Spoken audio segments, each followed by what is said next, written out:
बिस्मिल्लाहिर्रहमानिर्रहीम। आज हम अपनी न्यूमेरिकल देखते हैं। The length and breadth of a rectangular sheet are 19.23 centimetre and 3.2 centimeter respectively. Determine the area of the sheet keeping in mind the correct number of significant figures.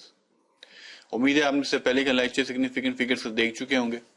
हमें यहाँ पे दो चीजें दी हुई हैं, हमें क्या मालूम करना है, एरिया को मालूम करना है, और हमको क्या दिया हुआ है, लेंथ दी हुई है।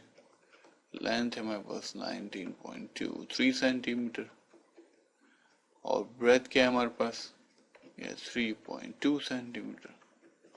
तो सबसे पहले तो हम ये देख लेते हैं कि भाई हमारे पास यहाँ सिग्निफिकेंट फिगर्स कितने हैं। हमारे पास यहाँ पे इस लेंथ के अंदर कितने सिग्निफिकेंट फिगर्स हैं। लेट्स सिग्निफिकेंट्स में ऐसे कर लेता हूँ, ठीक है। इसमें 4 हैं और इसमें मेरे पास क्या है, 2 हैं।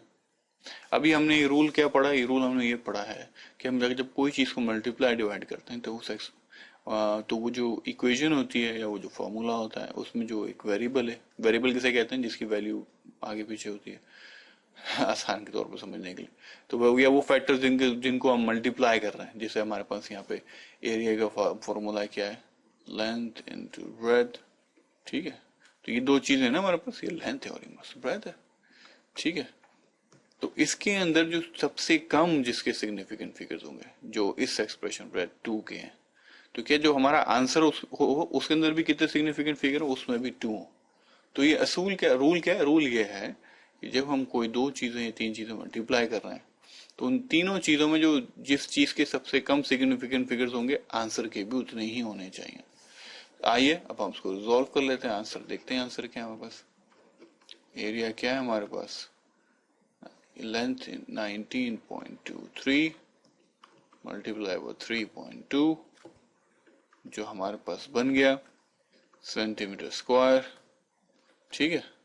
अच्छा, अब सिग्निफिकेंट फिगर्स कितने होने चाहिए, 2 होने चाहिए। तो इसका मतलब ये होगा कि हम इतने हिस्से को ले लेंगे। जब हम इतने हिस्से को लेंगे तो क्या होगा, हमें इसको राउंड भी तो करना पड़ेगा, क्योंकि हमारे पास ये डेसिमल के बाद जो वैल्यू है क्या है, ये 5 या 5 से बड़ी है।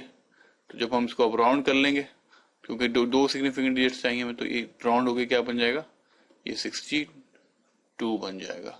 अगर मेरे पास यहाँ पे मिसाल के 0.013 होता तो मैं इसको राउंड करने की जरूरत नहीं थी।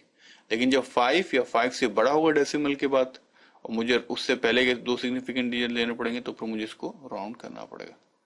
तो ये मेरे पास आंसर हो गया। उम्मीद है आपको बात समझ में आ गई होगी। इंशाल्लाह अगला न्यूमेरिकल देखते हैं।